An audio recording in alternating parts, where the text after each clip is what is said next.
All right, guys, so this edge right here of this very same bed that I'm working on, well, the bed that I was working on in the previous video, this is the same bed. It's actually a U-shaped bed. I wish I had aerial footage to show you guys. But anyway, on this corner, adjacent to this sun garden, all right,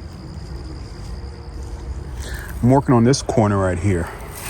I'll throw up some clips of previous images of this area, but I've since cleared out a lot of rubbish. I know this is a bunch of leaves, so it's almost contradictory. But yeah, some old plants have been removed. Let's zoom out a little bit here. And right here, I ended up replacing a Coppertina 9 bark, and in its place, I put a Bluepoint juniper.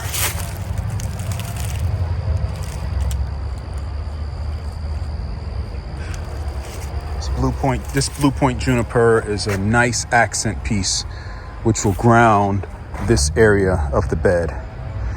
I ended up keeping 2 of these spireas.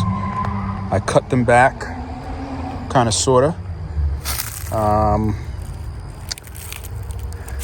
This boxwood that was looking horrendous. All the surrounding herbaceous perennials have died down, so I can have a better look at it. And I've since kind of cleaned it up a bit. It was kind of gangly and pointing in all different directions. Right here, I've inserted two Hamlin grasses. Here's some clippings from that old spirea. 2 Hamlin grasses. And this area right here is filled with flag iris and ditch daylilies.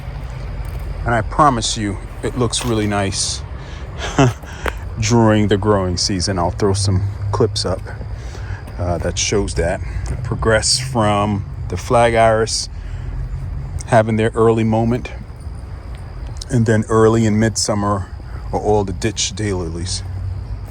Very beautiful, very beautiful. Nice color contrast.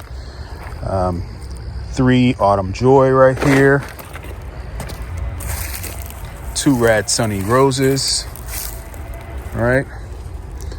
A bunch of Rebecca and yarrow as filler. And then I also went out and got some false sunflowers. Those are the containers you see placed in here. So those I'm going to fill in, and it's just going to be a jumble of herbaceous perennials. It's going to be the false sunflower. It's going to be the Achillea yarrow, which comes out in the mid-spring to late spring time frame, and it lasts throughout the summer. The Rudbeckia, as we all know, comes out late summer and throughout the fall. And then over here I have more ditch daylilies. Excuse the clippings of the boxwood that I just pruned back. So this is the drain area, and it's a really forgot to mention, I've got some Persian blue Nepeta right here. These will be on the very edge of this border. It's a rather complicated area to plant because you have a drain. So, you're always going to have water draining out, and you got to make room for that necessity. On this end of the U-shaped bed, and the reason it's a U-shaped bed is because that's one side of the U. It's a little wider. That's the side I just showed you guys. This is an adjoining part right here with all the daylilies and flag iris. And it adjoins to this side, which has the Parfuma roses, the Celestial Night, and the back row, I've got some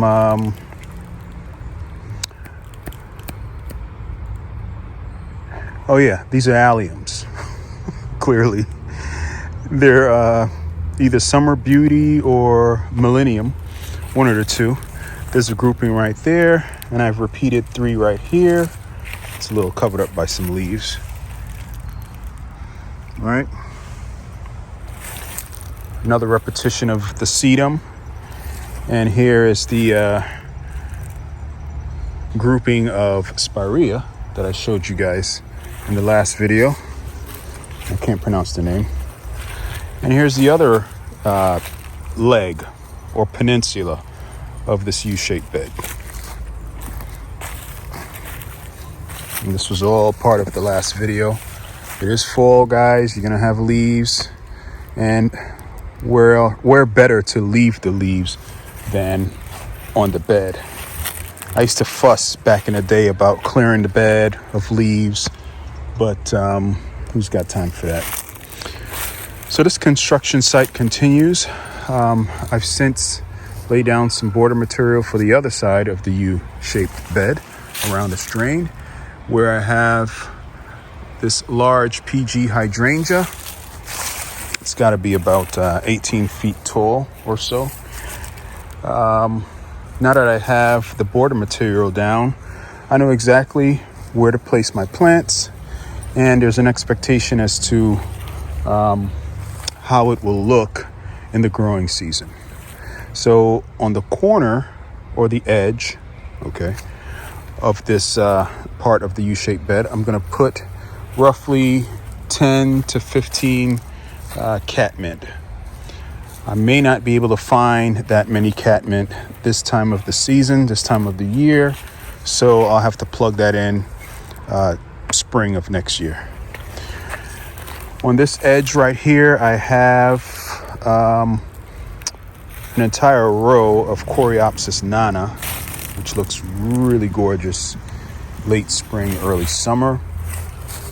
This little area right here in front of all the German iris that needs to be cut back, I know, are some meteor shower verbena. I'm going to get rid of those and any seedlings that pop up next year. And I think I'll just either continue the drift roses in front of the bearded iris and behind the Coreopsis nana, or continue with catmint. And I think I'm leaning towards catmint because it's so much easier to maintain. Continuing on this border here,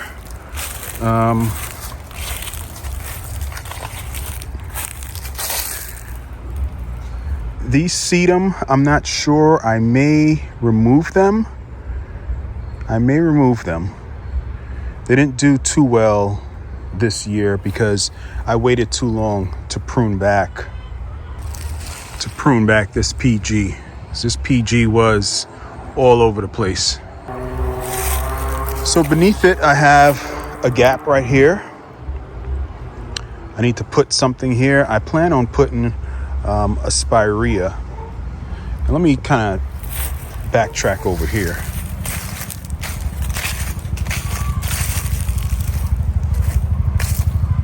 So this is the area where I intend on putting a mass of catmint, where I have the drift roses. But right here, I pulled from the carport, and I got 2 more. It's a spirea, and I'll throw up a picture or a quick clip of how it looks. I mean, it is glorious when it's in bloom, and it blooms early spring to mid-spring, and late spring. But I have 2 more. I think I'll fill this gap over here with one of them, with another one of them. It can go right there. And this right here, I've cut back a whole bunch of Shasta daisy within the last month or so. So they've been cut back. I've still got more to cut back right here. This right here has since lost some more leaves. It's a sangukaku.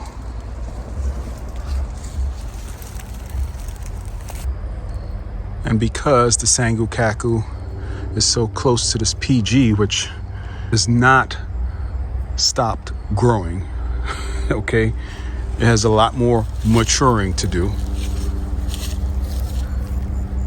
So I'm just gonna have to be conscious during the growing season to create some growing room for the Sangukaku. Clearly I didn't have the knowledge that I have now, as far as maturity and stuff like that. And you know, when I planted that Sangukaku, it was a little whip, and the PG hydrangea wasn't as big as it is now. So first things first, well, let's clean this area up. You're laughing, but yeah, I need to see exactly where's the bare earth, where the good perennials are, and let's bring you guys in a little closer. Before I tackle something like plugging these perennials in, I'm just going to simply clear the area that I'd like them to go in. I see some poison ivy. I want to carefully pull that and remove any weeds, which will be anything other than yarrow, rudbeckia, my daylilies, and I have a little bit of bachelor buttons in the front. Other than that, everything else can go.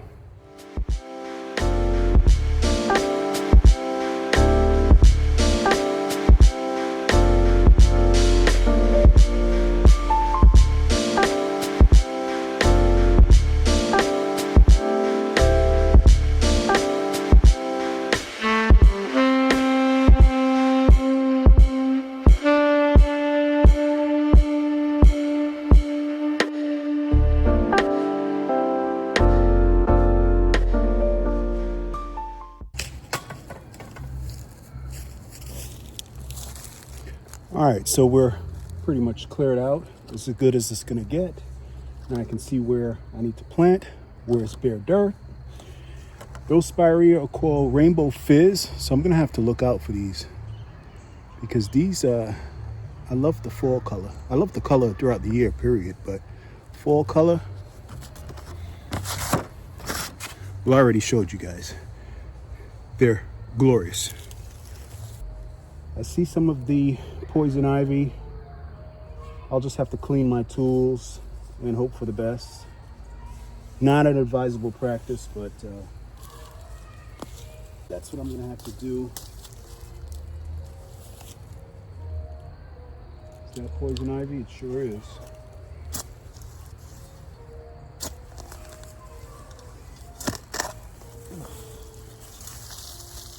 The whole root ball. Oh, goodness.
All right, now I'm gonna just go ahead and plug in the 3 Persian blue catmints before it gets too dark.